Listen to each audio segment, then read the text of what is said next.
साष्टसहस्रं च ब्रूहि गार्ग्य महामते। महालक्ष्म्या महादेव्या भुक्तिमुक्त्यर्थसिद्धये।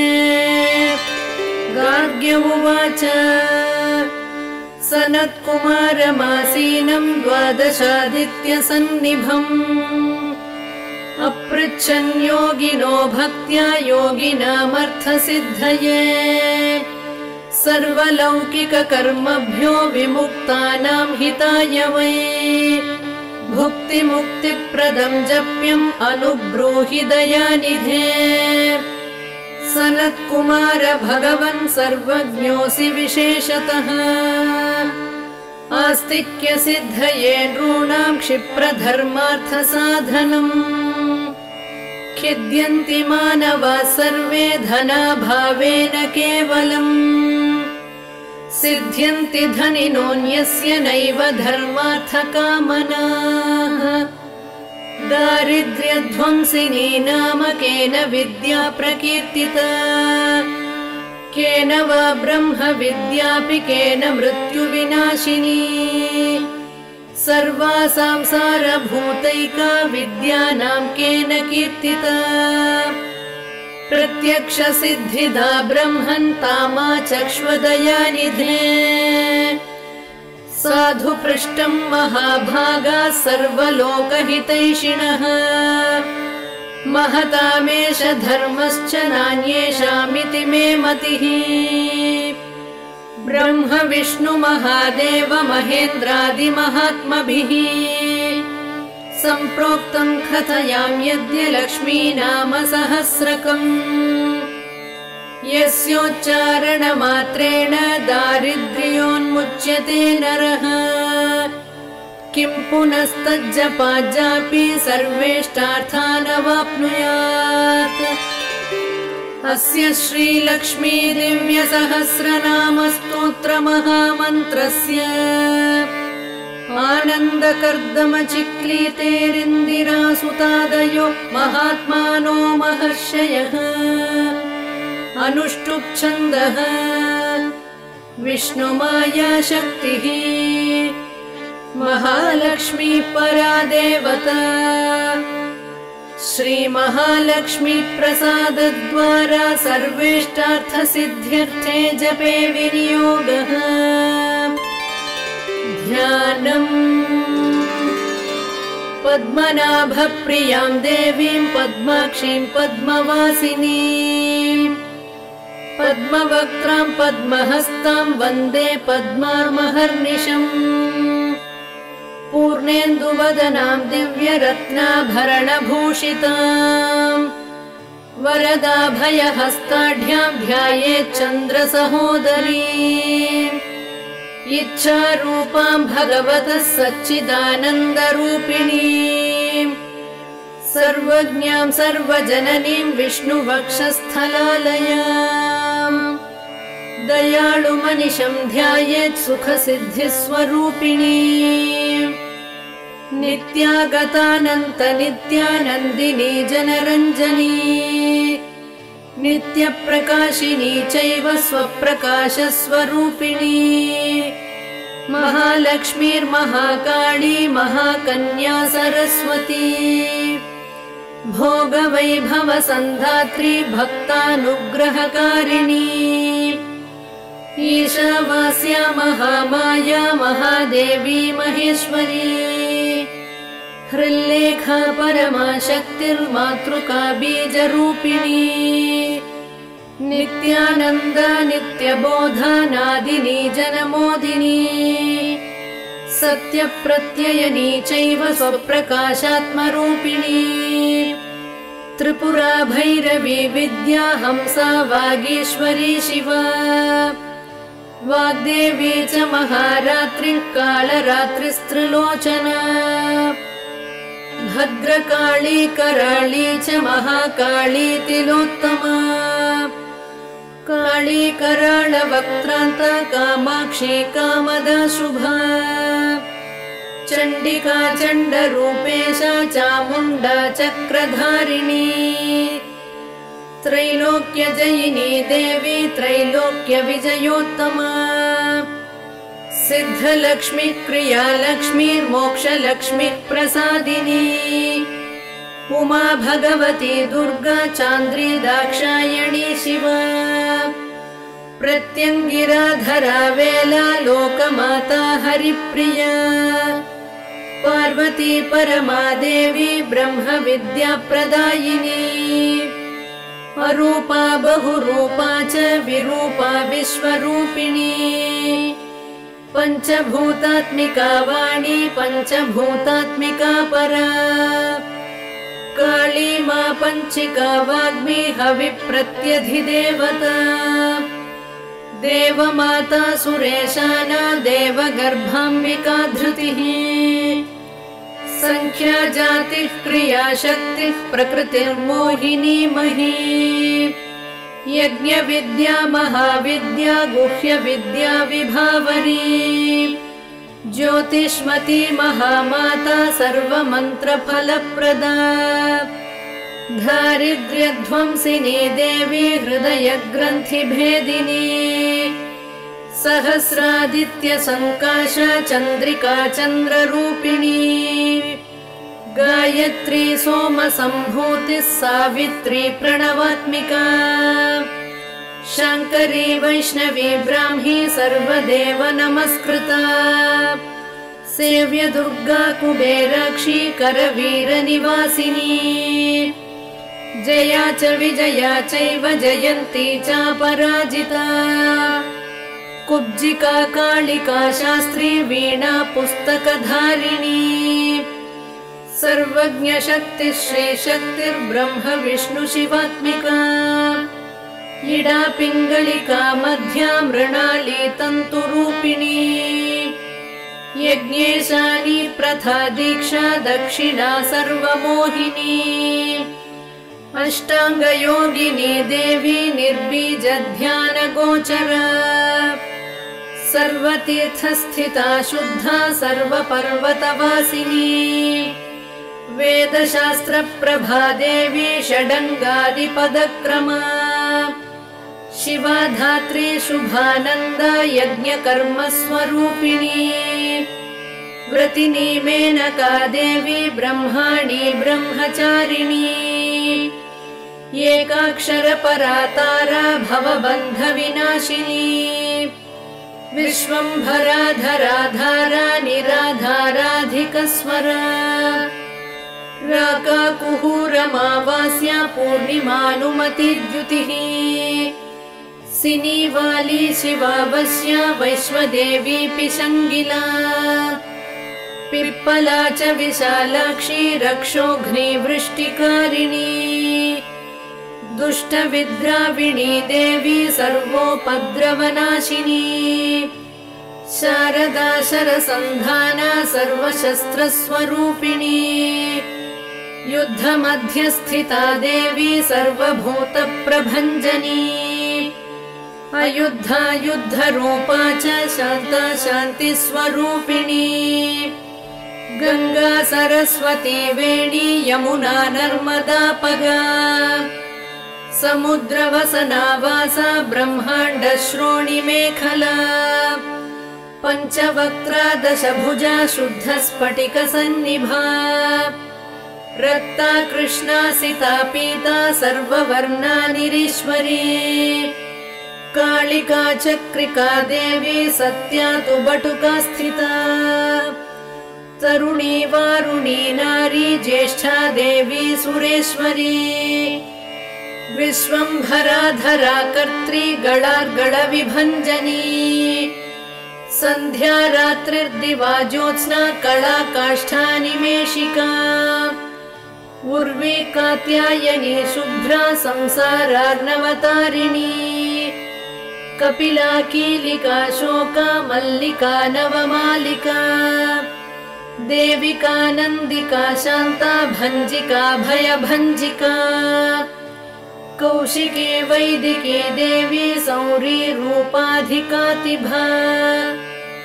दिग्वस्त्रा नववस्त्रा च कन्यका कमलोद्भवा श्री सौम्य लक्षणातीत दुर्गा सूत्र प्रबोधिका श्रद्धा मेधा कृति प्रज्ञा धारणा कान्तिरेव च श्रुति स्मृतिर्धृतिर्धन्या भूतिरिष्टिर्मणीषिणी विरक्तिर्व्यापिनी माया सर्वमाया प्रभञ्जनी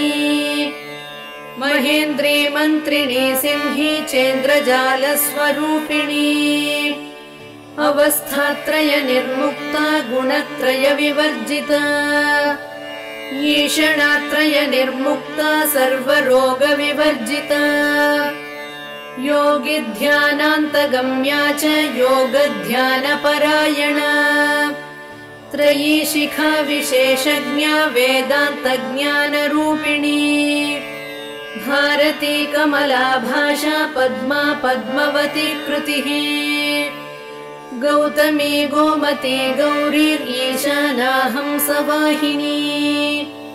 नारायणी प्रभाधारा जाह्नवी शङ्करात्मजा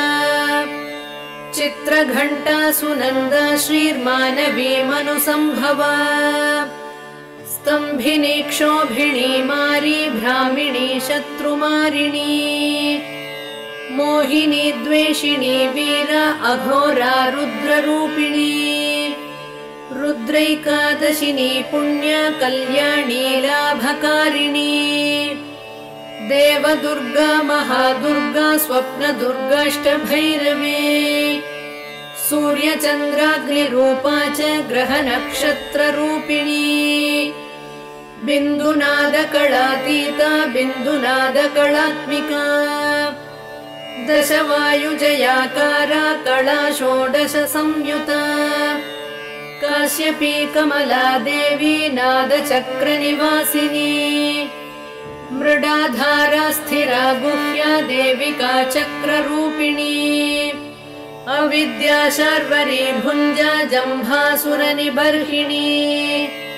श्रीकाया श्रीकला शुभ्रा कर्म निर्मूलकारिणी आदिलक्ष्मीर्गुणाधारा पञ्चब्रह्मात्मिका परा श्रुतिर्ब्रह्ममुखावासा सर्वसम्पत्तिरूपिणी मृतसञ्जीवनी मैत्री कामिनी कामवर्जिता निर्वाणमार्गदा देवी हंसिनी काशिका क्षमा सपर्या गुणिनी भिन्ना निर्गुणा खण्डिता शुभा स्वामिनी वेदिनी शक्या शाम्बरी चक्रधारिणी दण्डिनी मुण्डिनी व्याघ्री शिखिनी सोमसंहतिः चिन्तामणिश्चिदानन्द पञ्चबाणा प्रबोधिनी बाणश्रेणिः सहस्राक्षी सहस्रभुजपादुका सन्ध्यावलिस्त्रिसन्ध्याख्या ब्रह्माण्डमणिभूषणा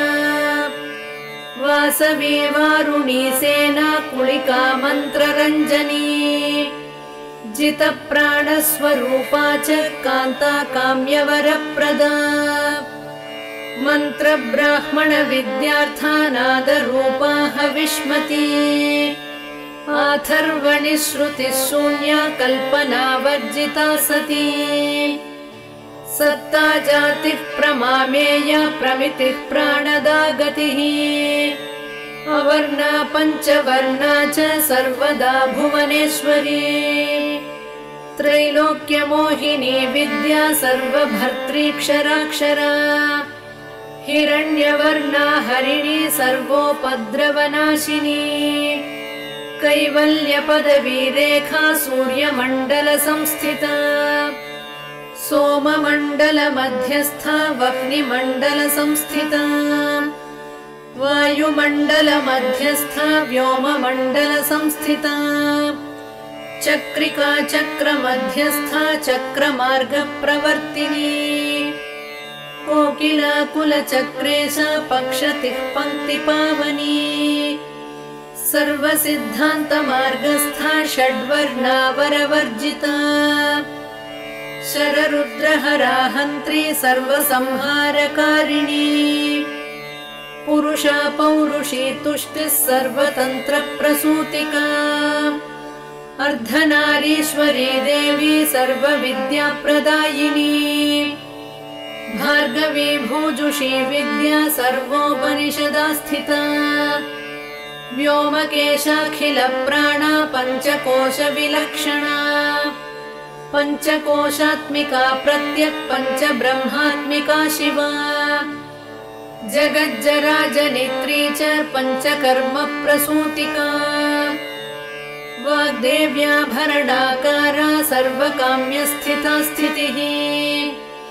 अष्टादश चतुष्षष्टि पीठिका विद्यया युता कालिकाकर्षण श्यामा यक्षिणी किन्नरेश्वरी केतकी मल्लिका शोकवाराही धरणी ध्रुवा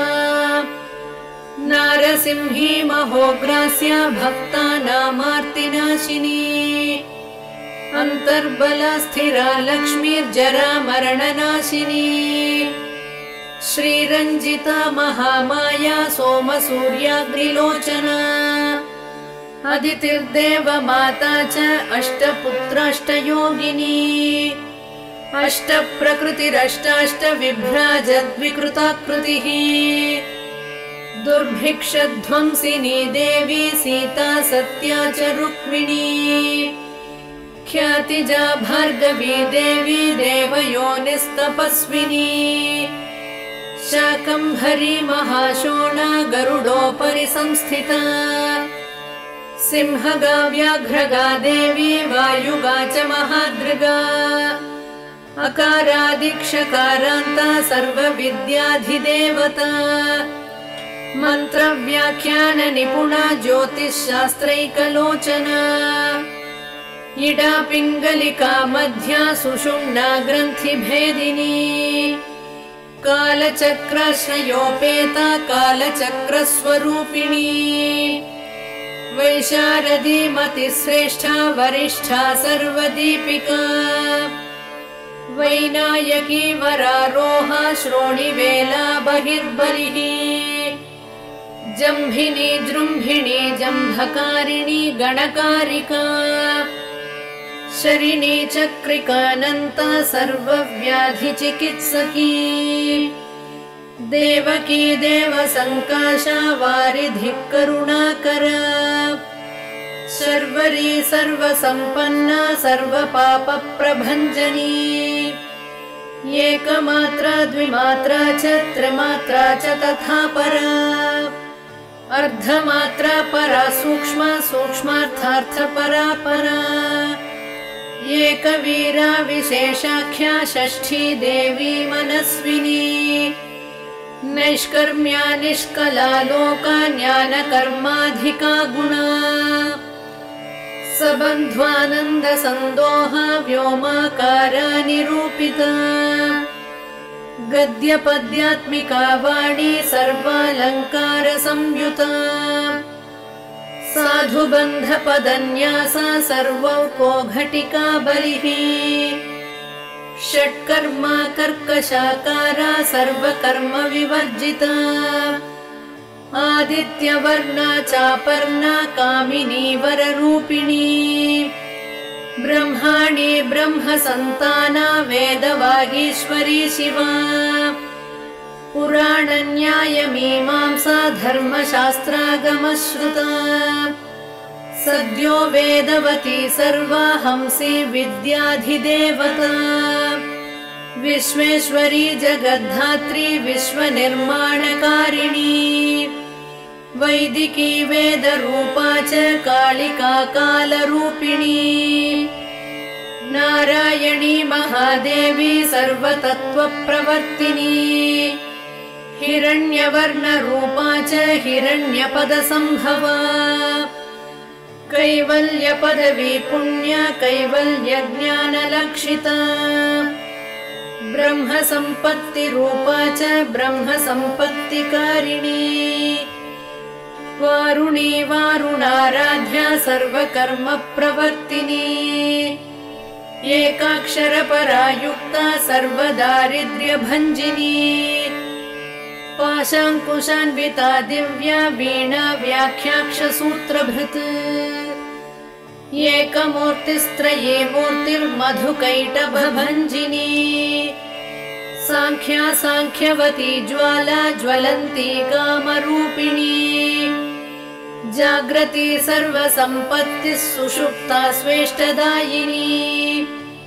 कपालिनी महादंष्ट्रा भ्रुकुटी कुटिलानना सर्वावासा सुवासा च बृहत्यष्टिश्च शक्वरी छन्दो गणप्रतिष्ठा च कल्माशी करुणात्मिका चक्षुष्मती महाघोषा खड्गचर्मधरा शनिः शिल्पवैचित्र्यविद्योता सर्वतो भद्रवासिनी अचिन्त्यलक्षणाकारा सूत्रभाष्यनिबन्धना सर्ववेदार्थसम्पत्तिः सर्वशास्त्रार्थमातृका अकारादिक्षकारान्त सर्ववर्णकृतस्थला सर्वलक्ष्मीः सदानन्दा सारविद्या सदाशिवा सर्वज्ञा सर्वशक्तिश्च खेचरी रूपगोच्छ्रुता अणिमादिगुणोपेता पराकाष्ठा परागतिः हंसयुक्तविमानस्था हंसारूढा शशिप्रभा भवानी वासनाशक्तिराकृतिस्थाखिलाखिला तन्त्रहेतुर्विचित्राङ्गी व्योमगङ्गा विनोदिनी वर्षा च वार्षिकी चैव ऋग्यजुस्सामरूपिणी महानदी नदी पुण्या अगण्यागण्यगुणक्रिया समाधिगतलभ्यार्था श्रोतव्या स्वप्रिया घृणा नामाक्षरपरा देवी उपसर्गनखाञ्चिता निपातोरुद्वयी जङ्घा मातृका मन्त्ररूपिणी आसीना च शयाना च तिष्ठन्ती धावनाधिका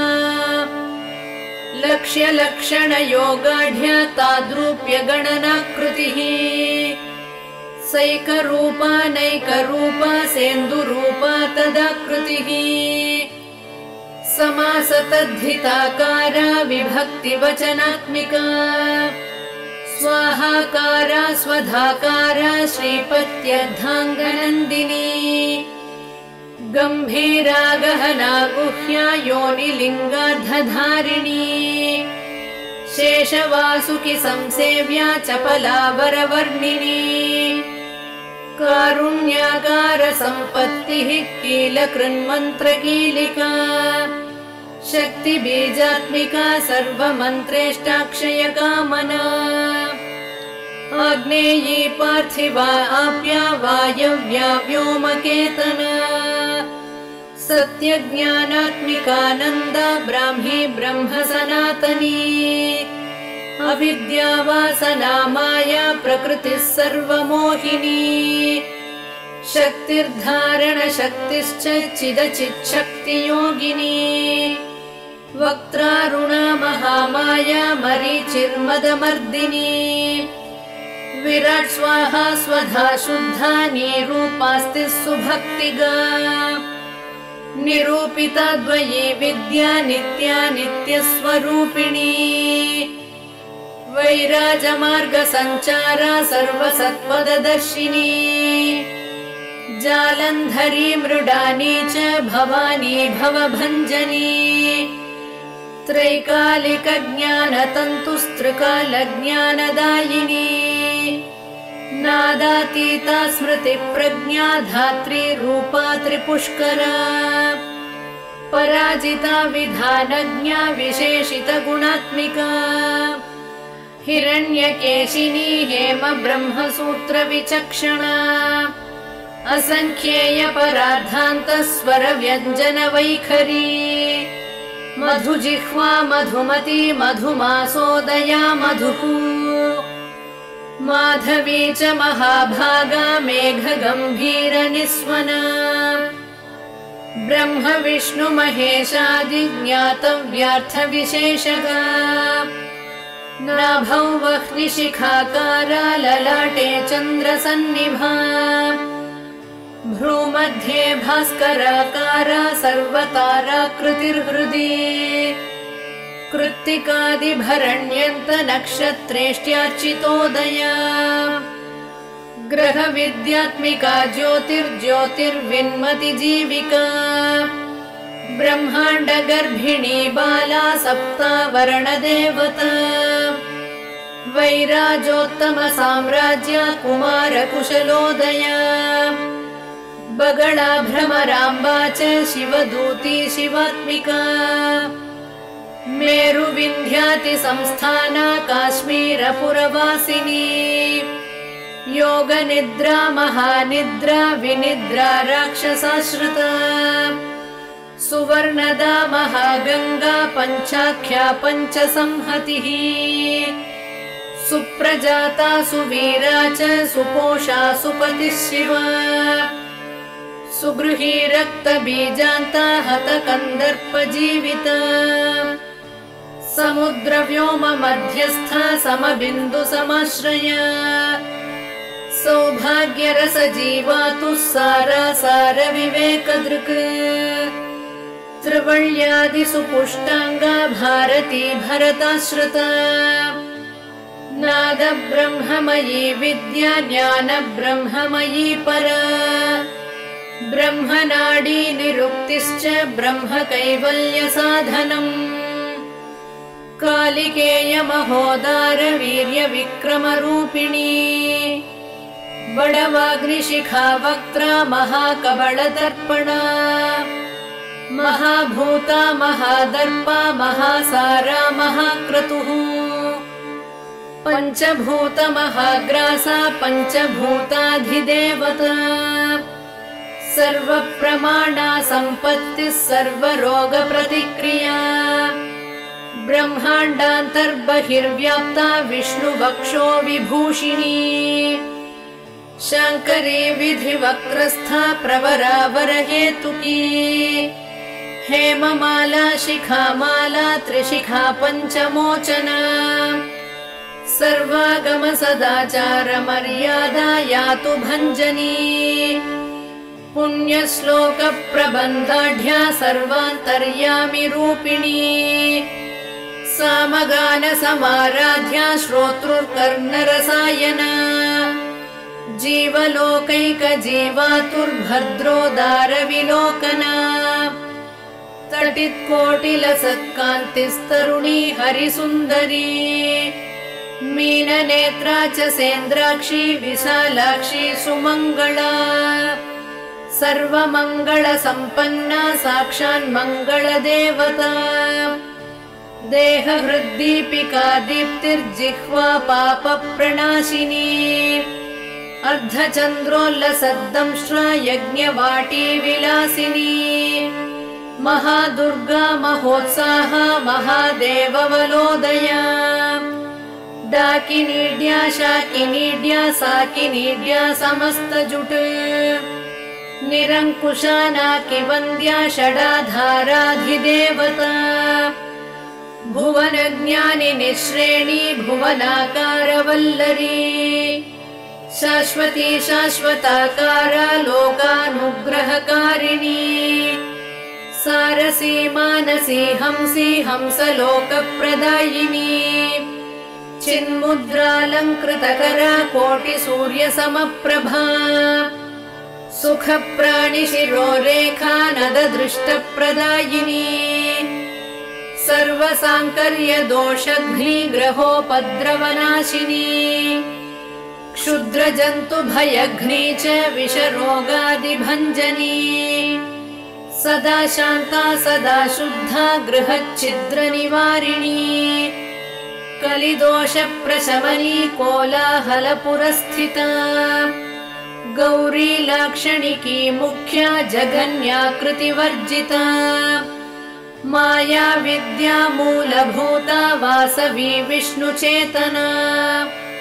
वादिनी वसुरूपा च वसुरत्नपरिच्छदा छान्दसी चन्द्रहृदया मन्त्रस्वच्छन्दभैरवी वनमाला वैजयन्ती पञ्चदिव्यायुधात्मिका पीताम्बरमयी चञ्चत्कौस्तुभा हरिकामिनी नित्या तथ्या रमा रामा रमणी मृत्युभञ्जनी ज्येष्ठा काष्ठा धनिष्ठान्ता शराङ्गी निर्गुणप्रिया मैत्रेया मित्रविन्दा च शेषकलाशया वाराणसी वासलभ्या च आर्यावर्तजनस्तुता जगदुत्पत्ति संस्थान संहारत्रयकारणम् त्वमम्ब विष्णु सर्वस्वं नमस्तेऽस्तु महेश्वरी नमस्ते सर्वलोकानां जनन्यै पुण्यमूर्तये सिद्धलक्ष्मीर्महाकाली महालक्ष्मी नमोऽस्तु ते सद्यो जातादिपञ्चाग्निरूपा पञ्चकपञ्चकम् यन्त्रलक्ष्मीर्भवत्यादिराद्याद्येते नमो नमः सृष्ट्यादिकारणाकारवितते दोषवर्जिते जगल्लक्ष्मीर्जगन्मातर्विष्णुपत्नि नमोऽस्तु ते नवकोटिमहाशक्तिसमुपास्य पदाम्बुजे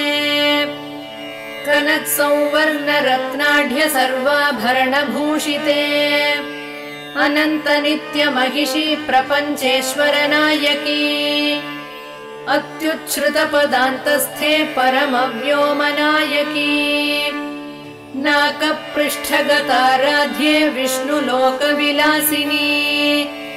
वैकुण्ठराजमहिषी श्रीरङ्गनगराश्रिते रङ्गनायकी भूपुत्री कृष्णे वरदवल्लभे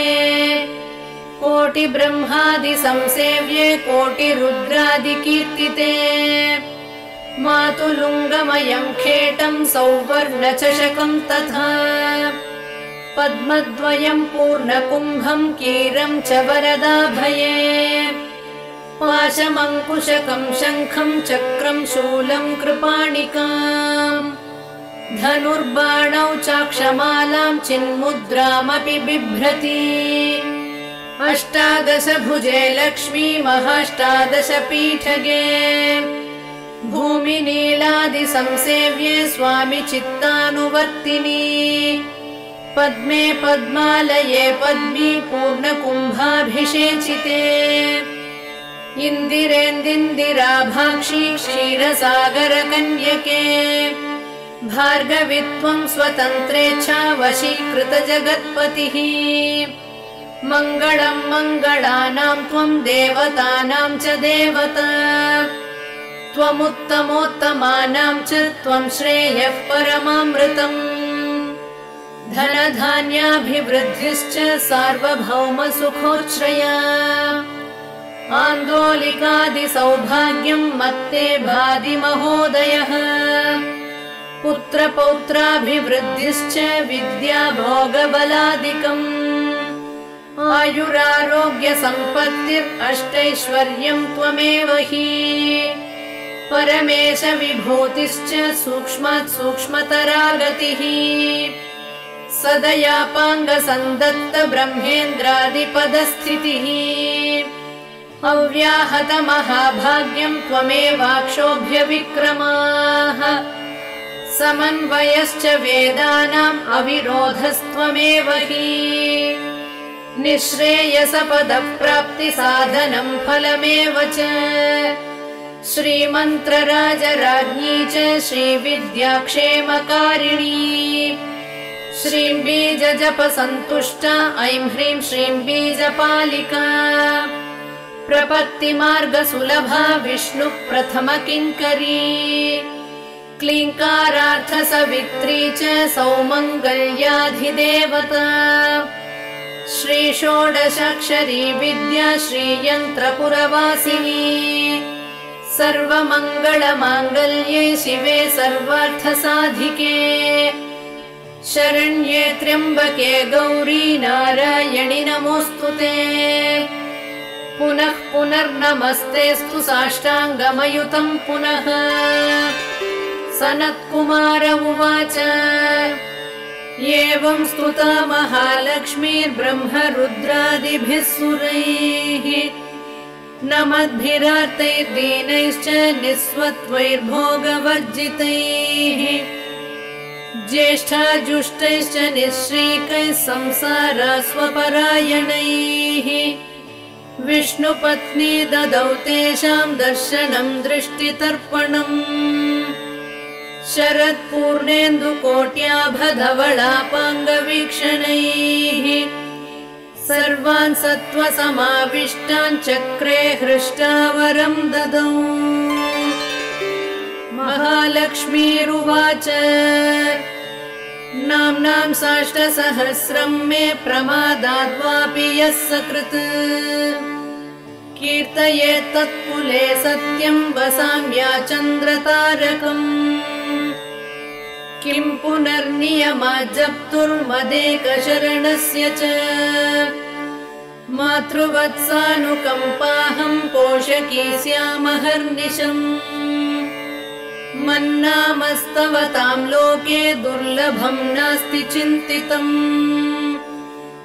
मत्प्रसादेन सर्वेऽपि स्वस्वेष्टार्थमवाप्स्यथ लुप्तवैष्णवधर्मस्य मद्व्रतेष्ववकीर्णिनः भक्तिप्रपत्तिहीनस्य वन्द्यो नाम्नां स्तवोऽपि मे तस्मादवश्यं तैर्दोषैर्विहीनः पापवर्जितः जपेत् साष्टसहस्रं मे नाम्नां प्रत्यहमादरात् साक्षादलक्ष्मीपुत्रोऽपि दुर्भाग्योऽप्यलसोऽपि वा अप्रयत्नापि मूढापि विकलः पतितोऽपि च अवश्यं प्राप्नुयाद्भाग्यं मत्प्रसादेन केवलम् स्पृहेयमचिराद्देव वरदानाय जापिनः ददामि सर्वमिष्टार्थं लक्ष्मीति स्मरतां ध्रुवम्। सनत्कुमार उवाच इत्युक्त्वान्तर्दधे लक्ष्मीर्वैष्णवी भगवत्कला इष्टापूर्तं च सुकृतं भागधेयं च चिन्तितम् स्वं स्वं स्थानं च भोगं च विजयं लेभिरे सुराः तदेतत् प्रवदां यद्य लक्ष्मी नाम सहस्रकम् योगिनः पठत क्षिप्रं चिन्तितार्थानवाप्स्यथ। गार्ग्य उवाच सनत्कुमारो योगीन्द्र इत्युक्त्वा सदयानिधिः अनुगृह्य ययौ क्षिप्रं तांश्च 12 योगिनः तस्मादेतद्रहस्यं च गोप्यं जप्यं प्रयत्नतः अष्टम्यां च चतुर्दश्यां नवम्यां भृगुवासरे पौर्णमास्याममायां च पर्वकाले विशेषतः जपेद्वा नित्यकार्येषु सर्वान् कामान् अवाप्नुयात् इति श्रीस्कन्दपुराणे सनत्कुमारसंहितायां लक्ष्मीसहस्रनामस्तोत्रम् सम्पूर्णम्।